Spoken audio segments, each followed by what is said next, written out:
Исәнмесез, эфирда яңалыклар чыгарылышы, студияда Лилия Гатина, алгатыба кайбер темалар турында. Светофор урнаштырдылар һәм проблемалар башланды. Мәләкәс Аръягы микрорайонда яшәүчеләр бүкеләргә зарлана. Шолда мастеровые рус драма театры төзелеше дәвам итә. Театрны ачу кайчан планлаштырыла һәм инде нинди эшләр башкарылган. 2 елдан соң Мәккәгә юллар яна ачылды. Шәһәрдәшләребез кече хаҗга китергә җыена.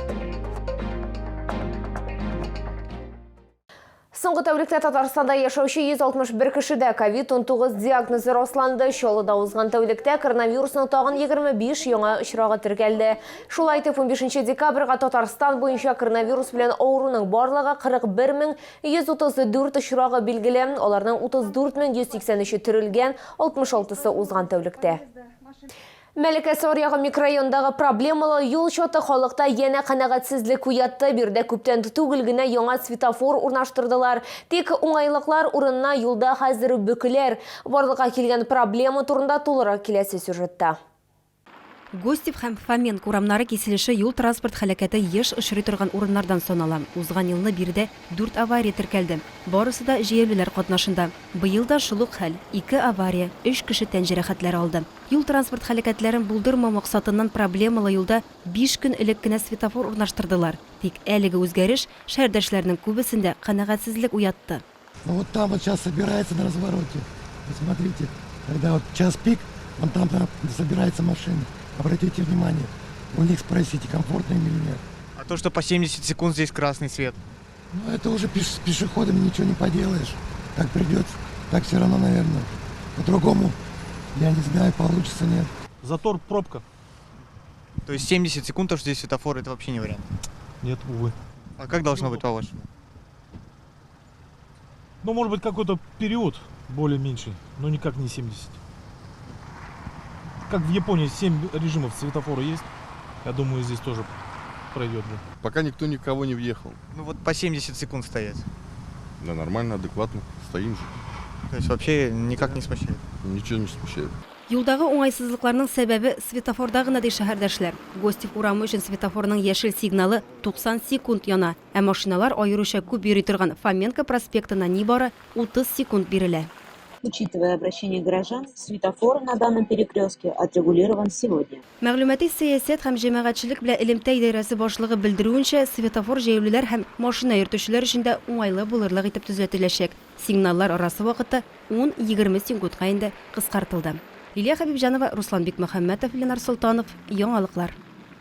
Экватордан узылган Шолда мастеровые рус драма театры төзелеше дәвам итә. Әлеге көннәрдә Шәһәрмир Мәхдиев төзелеш майданчыгын шәхсән үзе тикшерде. Театрны ачу кайчан планлаштырыла һәм инде нинди эшләр башкарылган хәбәрчебез белеп кайтты.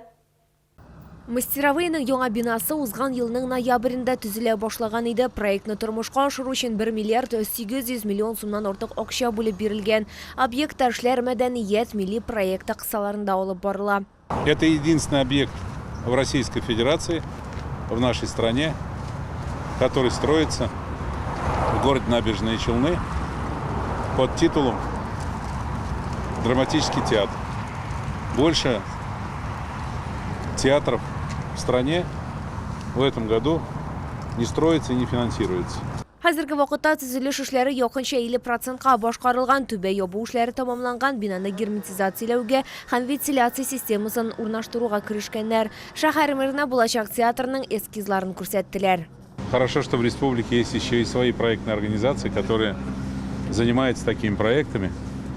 И, безусловно, я думаю, и интерьер достойный будет театра. Ну и все, что вы сегодня увидели на эскизах, это, безусловно, будет точь-в-точь воплощено в жизнь. 25 000 квадрат метр майданлы бина хай-тек стилендә эшләнәчәк. Театр 492 урынга исәпләнгән. Шулай ук 100 кешегә исәпләнгән икенче залда бар. Кроме театрального зала, есть репетиционные залы, есть малый зал. Ну и очень много здесь, конечно, административных помещений. Я думаю, что все они будут задействованы. Болашақ театр Шулман проспектында Одымдар полингвал гимназиясы һәм тантаналар сарайы янында урнашкан объектны 2022 елның 30 августына тапшырырга планлаштыралар. Лилия Гатина, Айдар Мусин, яңалыклар. 2 елдан соң Мәккәгә юллар яна ачылды. Тиздән шәһәрдәшләребез кеше хаҗга китергә җыена, башка аны гомрә хаҗы дип атыйлар. Белгәнебезчә, хаҗ исламның 5нче баганасы, матди мөмкинлеге булган һәр мөселман кешесе гомерендә бер мәртәбә булса да Мәккәдәге изге йорт Кәгъбәтуллага бару фарыз булып тора. Хаҗилар белән безнең иҗат төркеме очрашты. Әсфан Хабибуллин беренче тапкыр хаҗга 9 ел элек барган. Инде шактый вакыт үткән. Шуңа да карамастан хатирәләр һаман да яңа. Хаҗда кичергән хис-тойгыларны сөйләп бетергесез ди шәһәрдәшебез. Миңа әйткән инде менә елда хаҗга бара торган абый, Рифкат абый. Әсфан ди, син анда барсаң ди, син йөрәгеңнең бер эшен анда калдырасың ди.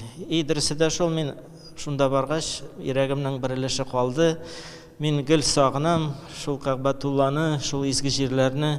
Нәзирә Канафинаның хаҗ турында сөйли башлау белән күзләренә яшьләр тула. Дингә бик соң 65 яшендә килгән. Намазга басып мәчеткә укырга йөри башлаган. 2 елда үтми хаҗга беренче сәфәрен кылган. Бу елы да ул иренмичә Зәйдән гомрә хаҗына язылырга килгән. Шунда барырга теләк, менә күңел толып барасы килә. Шул чаклы барасы килә.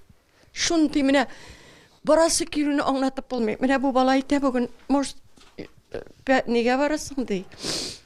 Февральларда, 6 февральләргә Нәзирә апа ниятләрсең. Юк, минем хәзер үк барасы килә. 15ннән менә мин ниятләп килдем. Аллаһу Тәгалә миңа юлларын ачсын. Улы хаҗдан гомрә шуның белән аерылып тора. Ул сөннәт гамәл. Аны мөселманнар теләсә кайсы вакытта кыла ала. Гамәлләре өчәү: тәваф кылу, ягъни Кәгъбәтулланы 7 тапкыр әйләнеп чыгу, сәгый кылу, Сафа һәм Мәрвә таулары арасында 7 тапкыр үтү һәм чәчне алдырып яисә кыскартып ихрамнан чыгу. 9 январдан беренче умра хаҗ вәкилләре хаҗ кылырга китәләр.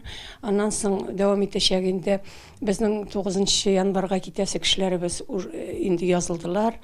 Акчаларын түләделәр. Инде әлхәмдүлилләх хаҗ кылып кайтырга да насыйп булсын. Февраль айына икенче төркем җыячаклар. Гомрә хаҗы 10-12 көн дәвам итә. Бәясе 115 мең сум. Хаҗ кылырга теләүче шәһәрдәшләрне Шаллы мөхтәсибәтендә көтеп калалар. Лилия Хәбибҗанова, Ленар Солтанов, яңалыклар.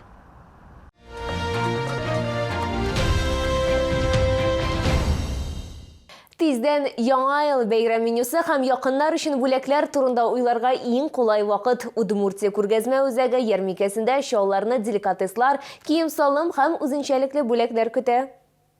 Яңа ел ярминкәсе сезгә бәйрәм өстәле һәм якыннарыгыз өчен бүләкләр әзерләргә ярдәм итәчәк. Яңа ел өстәленә ерак көнчыгыштан кызыл улдык һәм балык деликатеслары сайлау мөмкинлеге, төрле эчтәлекле сулугуня рулетларында сыр, шит асыл белән ысланган төрле деликатеслар тәкъдим ителгән. Чәй өстәленә үзенчәлекле көнчыгыш тәм-томнары, җиләк-җимеш, конфитюрлар һәм бал коллекциялары. Нравятся колбасные изделия, нравятся рыбные изделия, кондитерские. Вот мармелад, например, я сейчас на подарки купила к Новому году.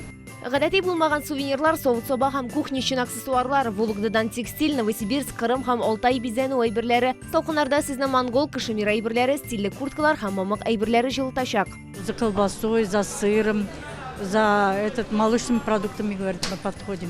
Сатып алучылар арасында 1 килограмм уылдык һәм башка товарлар уйнатыла. Шалларның 32-нче комплексы янында урнашкан Мегастрой гипермаркеты яндагы павильонга яңа ел товарлары сатып алырга чакыралар. Санитар таләпләрне үтәү турында онытмагыз.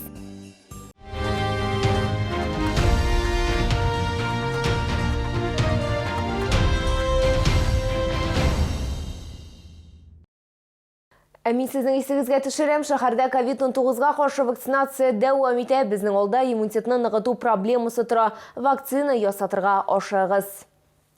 Бу сезгә җиткерәсе соңгы мәгълүматыбыз иде. Мин Лилия Гатина сезнең белән сау булашам. Исән-имин булыгыз.